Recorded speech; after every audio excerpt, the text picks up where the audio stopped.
आइए दूध में थोड़ी सी मिलावट हो जाए। एक मिश्रण में दूध और पानी का अनुपात 4:5 है। इसमें 7 लीटर पानी और मिला जाए तो मिश्रण में दूध और पानी का अनुपात 2:3 हो जाता है। हमसे पूछा है कि मिश्रण में दूध की मात्रा कितनी है। हमने इसमें क्या मिलाया, पानी मिलाया, तो पानी की क्वांटिटी को चेंज होना चाहिए और दूध की क्वांटिटी तो सेम रहनी चाहिए, क्योंकि पानी मिला रहे तो पानी बदलेगा लेकिन दूध तो सेम रहेगा। लेकिन क्या है, ऊपर 4 है नीचे 2 दे रखा है, तो हम क्या करते हैं, दूध की क्वांटिटी को इक्वल करते हैं। नीचे कितने का मल्टीप्लाई करा ले, 2 का, ऊपर करा ले 1 का। ये हो गया 4 और ये भी 4 है। नीचे 2 का कराया तो यहाँ भी 2 का कराना पड़ेगा। ये कितना हो जाएगा, 6।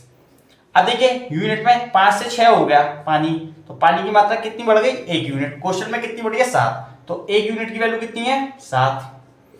ठीक है, हमसे पूछा क्या है कि दूध की मात्रा कितनी है। दूध कितना है, 4 यूनिट में, 1 यूनिट की वैल्यू 7 है, तो 4 यूनिट की वैल्यू कितनी हो जाएगी, 28 लीटर। तो दूध की मात्रा कितनी है, 28 लीटर। ये हो जाएगा आपका इस क्वेश्चन का आंसर। संख्या में हमको k का मान ज्ञात करना है, जबकि संख्या 11 से पूर्णतः विभाजित है। तो सबसे पहले 11 का डिवीजन चेक करते हैं। तो 11 का डिवीजन चेक करने के लिए क्या करते हैं, जो विषम के स्थान पर अंक है उनको अलग ऐड कर लीजिए, जो सम के स्थान पर अंक है उनको अलग ऐड कर लीजिए। इन दोनों का अंतर या तो 0 होना चाहिए या संख्या 11 से पूर्णतः विभाजित होनी चाहिए।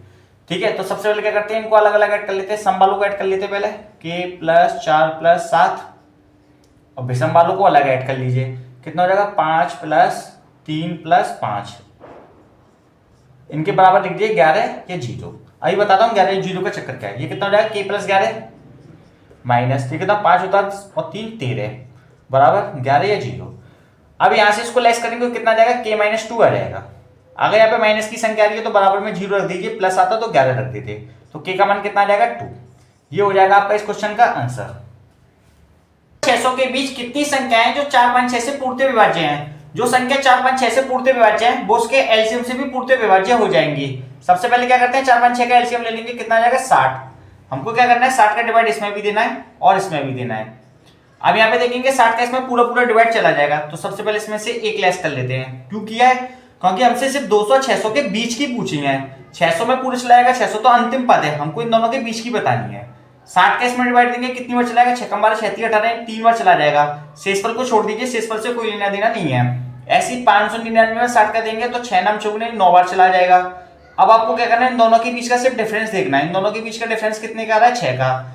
यानी कि 200 और 600 के बीच 6 संख्याएं ऐसी हैं जो 4, 5, 6 से पूर्णतः विभाज्य हैं। इस प्रश्न का उत्तर आप हमको कमेंट बॉक्स में कमेंट करके दीजिए।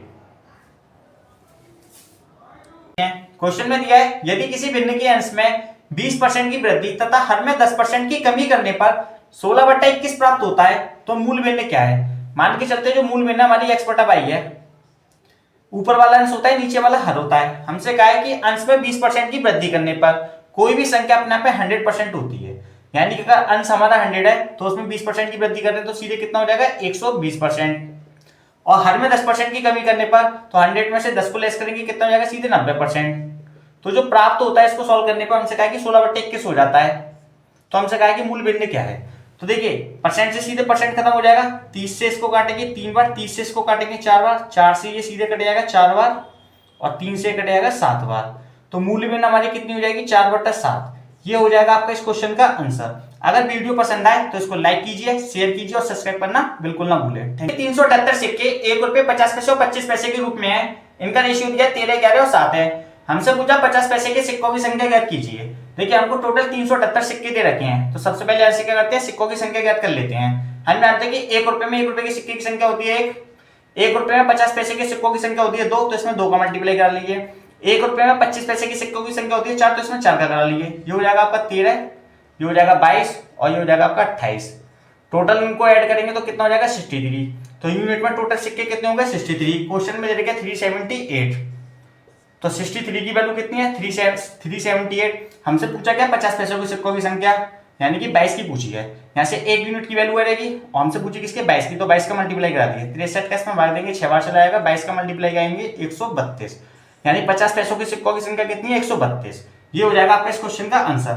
अगर एक विमान 6000 किलोमीटर की दूरी 8 घंटे में तय कर सकता है, यदि उसकी चाल 250 किलोमीटर प्रति घंटा बढ़ा दी जाए तो 9000 किलोमीटर की दूरी तय करने में विमान को कितना समय लगेगा।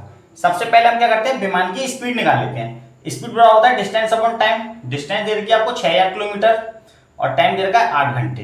8 का इसमें डिवाइड लगाइए, 8 × 7 = 56, 8 × 5 = 40, यानी कि 750 किलोमीटर पर आवर। आगे का है आपसे, यदि उसकी गति 250 किलोमीटर प्रति घंटा बढ़ा दी जाए, पहले घंटे में 750 चल रहा था, अब 250 और बढ़ा दी जाए, ऐड कर दीजिए इसमें, कितनी हो जाएगी 1000 किलोमीटर पर आवर। तो आपसे पूछा है कि 9000 किलोमीटर की दूरी तय करने में कितना समय लगेगा। टाइम पूछा, टाइम बराबर होता है डिस्टेंस अपॉन स्पीड।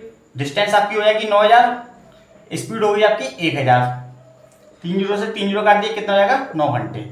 यानी कि 9000 किलोमीटर की दूरी तय करने में 9 घंटे का समय लगेगा। ये हो जाएगी। अपनी आय का 75% व्यय करता है। मान के चलते व्यक्ति की इनकम अगर 100 रुपए है, उसका 75% व्यय कर रहा है, 75 रुपए खर्च कर रहा है, तो बचा कितने रहा होगा 25 रुपए। 100 रुपए कमाता है, 75 खर्च करता है, तो बचा कितने रहा होगा 25 रुपए। उसकी इनकम में अगर 28% की वृद्धि हो जाए, पहले 100 रुपए कमा रहा था, 28% की अगर वृद्धि हो जाती है तो कितनी हो जाएगी सीधे इनकम 128 रुपए। और उसके व्यय में 20% की वृद्धि हो जाए, या तो 20% निकाल के इसमें जोड़ दीजिए, या सीधे इसका 120% निकाल लीजिए। 20 से कटेगा 5 बार, 20 से कटेगा 6 बार, 5 से इसको काटेंगे 15 बार, 15 छिक 90।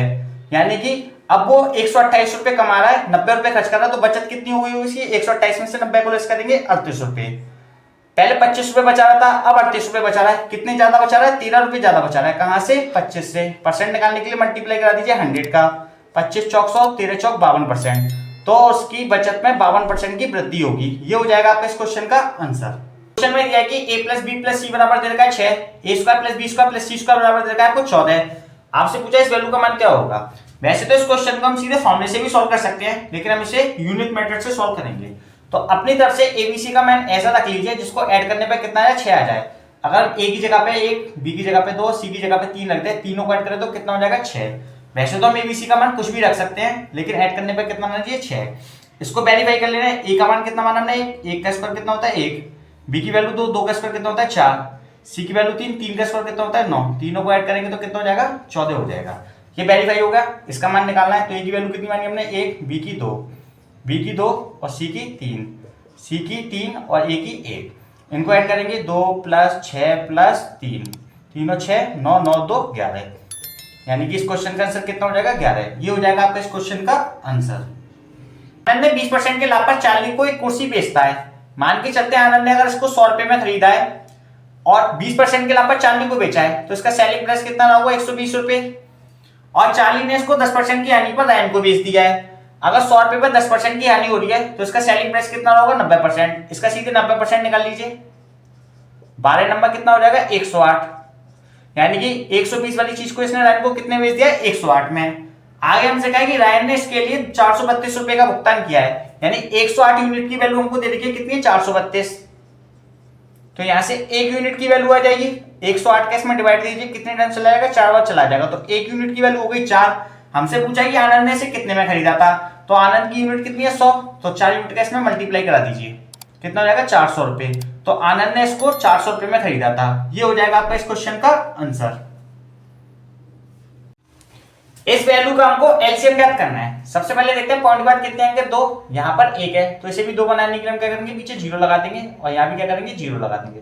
पॉइंट के बाद सब में कितने अंक हो गए 2, पॉइंट को उठाएंगे नीचे डिवाइड करेंगे 100 का, तो सब में डिवाइड हो जाएगा कितने का 100 का, पॉइंट हटाएंगे तो यहाँ भी हो जाएगा 100 का।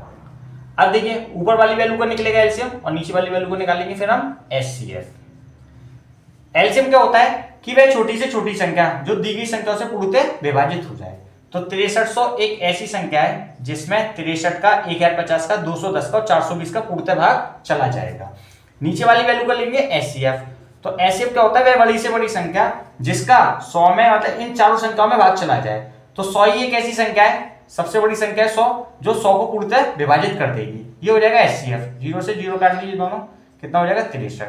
यानी इस वैल्यू का पूरी का एलसीएम कितना आएगा 63। ये हो जाएगा आपका इस क्वेश्चन का आंसर। रेशियो के एक शानदार प्रश्न के साथ एक कक्षा में लड़कियों लड़कों का अनुपात दे रखा है 5:3 है। कक्षा की कुल क्षमता दे रखी है 48, लड़के और लड़की मिला के दे रखी है टोटल कितनी है 48। यूनिट में देखना 5 और 3 कितना होता है 8, तो 8 यूनिट की वैल्यू कितनी हो जाएगी टोटल 48। तो 1 यूनिट की निकल जाएगी 8 6 48, 1 यूनिट की वैल्यू 6। क्वेश्चन में हमें सिर्फ लड़कियों की बात की गई है, तो 5 यूनिट की वैल्यू कितनी हो जाएगी 1 की 6, तो 5 की कितनी हो जाएगी 30। तो 48 में से 30 तो लड़कियां हैं, उसमें भी हमसे कहा है कि 16.6% लड़कियां अनुपस्थित थी। 16.6% का मतलब होता है 16 से 2/3%। इसका जो फ्रैक्शन होता है 1/6 होता है, यानी कि 1/6 लड़कियां अनुपस्थित हैं 30 में से। तो इसका 1/6 निकालेंगे कितना हो जाएगा 5, यानी 5 लड़कियां तो अनुपस्थित है, तो उपस्थित लड़कियां कितनी है? 30 में से 5 को लेस करेंगे कितना जाएगा? 25। तो 25 लड़कियां उपस्थित थी। ये हो जाएगा आपका इस क्वेश्चन का आंसर। यदि P सबसे बड़ी संख्या है जिसे 60, 150 और 285 को विभाजित करें तो प्रत्येक दशा में समान शेष बचता है। P के अंकों का योगफल पूछा है आपसे। तो देखिए, जब भी हमको बड़ी संख्या निकालनी होती है तो हमेशा उसका HCF निकालते हैं। हम इसको डिफरेंस मेथड से करेंगे। इन दोनों के बीच में देखिए अंतर कितने का आ रहा है? 150 में 60 को लेस करें कितना जाएगा? 90। इन दोनों के बीच में देखिए डिफरेंस कितने का आ रहा है? 135 का। 135 के भी फैक्टर करेंगे हम तो कितना होता है? 45 दूनी 90 होता है, और 135 के फैक्टर करेंगे तो 45 दिया 190 होता है। तो देखिए दोनों में बड़ी संख्या कितनी निकल रही है? 45 निकल रही है। ये इसका हो जाएगा HCF। अगर हम 45 का 60, 150 और 285 में डिवाइड देंगे तो तीनों में शेषफल कितना बचेगा? 15 बचेगा, यानी कि समान शेषफल बच रहा है। हमसे पूछा P के अंकों का योग बता दीजिए, यानी कि HCF तो 45 हो गया, तो इसके अंकों का योग करेंगे 4 और 5 कितना होता है? 9। ये हो जाएगा आपका इस क्वेश्चन का आंसर। तेल की कीमत में 25% की वृद्धि हो गई। उसी बजट को बनाए रखने के लिए एक परिवार को अपने उपभोग में कितने प्रतिशत की कमी करनी चाहिए? मान के चलते हैं कि जो पहले तेल था वो 100 रुपए का आता था 1 लीटर, 25% की वृद्धि हुई है, यानी कि अब कितने का आएगा? 125 रुपए में आएगा। पहले 100 रुपए में 1 लीटर तेल खरीद लेते थे, अब 125 रुपए में खरीदेंगे। अब हमको अपना बजट बनाए रखना है, यानी परिवार को जो है अपना बजट बनाए रखना है, तो उसको कितनी कमी करनी पड़ेगी? 125 से हमको 100 पे जाना है वापस, तो कितनी कमी करनी पड़ेगी? 25 की कमी करनी पड़ेगी। हम कहां से कमी कर रहे हैं? 125 से कर रहे हैं, तो 125 को रखिए नीचे। परसेंट निकालने के लिए क्या करते हैं? मल्टीप्लाई करते हैं 100 का। 25 से इसको काटेंगे 5 बार कट जाएगा, 5 से इसको काटेंगे 20 बार कट जाएगा, यानी कि बजट को बनाए रखने के लिए उपभोग में हमें 20% की कमी करनी पड़ेगी। ये हो जाएगा हमारा इस क्वेश्चन का आंसर। क्वेश्चन में दिया है यदि कोई धनराशि समान साधारण ब्याज की दर पर 3 वर्षों में 6,000 रुपए और 7.5 वर्षों में 10,500 रुपए हो जाती है तो ब्याज की दर ज्ञात कीजिए।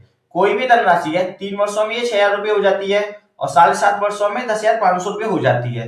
जो हो जाती है धनराशि वो अमाउंट होता है। सबसे पहले क्या करते हैं, यहाँ से 1 वर्ष का ब्याज निकाल लेते हैं। 7.5 में से 3 वर्ष को लेस करेंगे कितना आएगा? 4.5 वर्ष आएगा। 4.5 वर्ष में ब्याज कितना लग रहा है? 10,500 में से 6,000 को लेस कर दीजिए, यानी कि 4500 रुपए ब्याज लग रहा है। तो 4.5 वर्ष का ब्याज कितना है? 4500 रुपए। पहले 1 वर्ष का निकाल लेते हैं, 4.5 का इसमें डिवाइड देंगे तो 1 वर्ष का ब्याज कितना आ जाएगा हमारा? 1,000 रुपए। अब देखिए ये 3 वर्ष का अमाउंट दे रखा है, 7.5 वर्ष का दे रखा है। चाहे तो 3 वर्ष का ब्याज बना लीजिए, चाहे 7.5 वर्ष का बना लीजिए। तो हम क्या करते हैं, 3 वर्ष का ब्याज बना लेते हैं। तो इसमें 3 का मल्टीप्लाई करा दीजिए, तो 3 वर्ष का ब्याज कितना हो जाएगा? 3 का मल्टीप्लाई कराएंगे तो 3,000 रुपए। ये आपका 3 वर्ष का ब्याज हो गया। 3 वर्ष के अमाउंट में से 3 वर्ष के ब्याज को लेस करेंगे तो क्या आ जाएगा हमारा? प्रिंसिपल आ जाएगा। अमाउंट में से ब्याज को लेस करते हैं तो क्या आता है? प्रिंसिपल। तो 3,000 इसमें से लेस करेंगे कितना आ जाएगा? 3,000। ये हो जाएगा हमारा प्रिंसिपल। हमसे पूछिए ब्याज की दर, रेट ऑफ परसेंट निकाल लिए। फॉर्मूला क्या होता है? SI into 100 principal multiply time. तो ब्याज हम कौन सी ले रहे हैं? 1,000 ले रहे हैं, 1 वर्ष वाली। तो SI इंटू 100 प्रिंसिपल कितना ले लिया हमने? 3,000 मल्टीप्लाई टाइम। ब्याज कौन सी ली हमने? 1 वर्ष वाली, तो टाइम रखेंगे 1।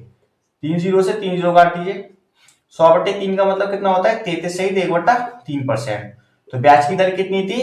33 सहित 1/3%। ये हो जाएगा हमारे इस प्रश्न का उत्तर। क्वेश्चन में दिया है कि 11 संतरे 10 रुपए में खरीदे जाते हैं और 11 रुपए में 10 की दर से बेचे जाते हैं, तो लाभ या हानि प्रतिशत ज्ञात कीजिए। सबसे पहले एक संतरे का क्रय मूल्य और विक्रय मूल्य ज्ञात कर लेते हैं। 11 संतरे 10 रुपए में आते हैं तो एक संतरा कितने में आएगा? 10/11 में। और 11 रुपए में 10 की दर से बेचे जाते हैं तो एक संतरा कितने में बेचेंगे हम? 11/10 में। तो ये एक संतरे का क्रय मूल्य और विक्रय मूल्य हो गया। यहां से हम रेशियो मेथड लगा लेते हैं। 10 का मल्टीप्लाई यहाँ पे कर लीजिए 10 में, कितना हो जाएगा? 100, और 11 का यहाँ पे कर दीजिए, कितना हो जाएगा? 121। अब यहाँ से क्वेश्चन हमारा सीधे बन गया कि 100 रुपए में संतरे खरीदे थे, 121 रुपए में बेच दिए, तो 100 रुपए से हमको सीधे कितने का प्रॉफिट हो गया? यहाँ से 21% का। ये हो जाएगा हमारे इस प्रश्न का उत्तर।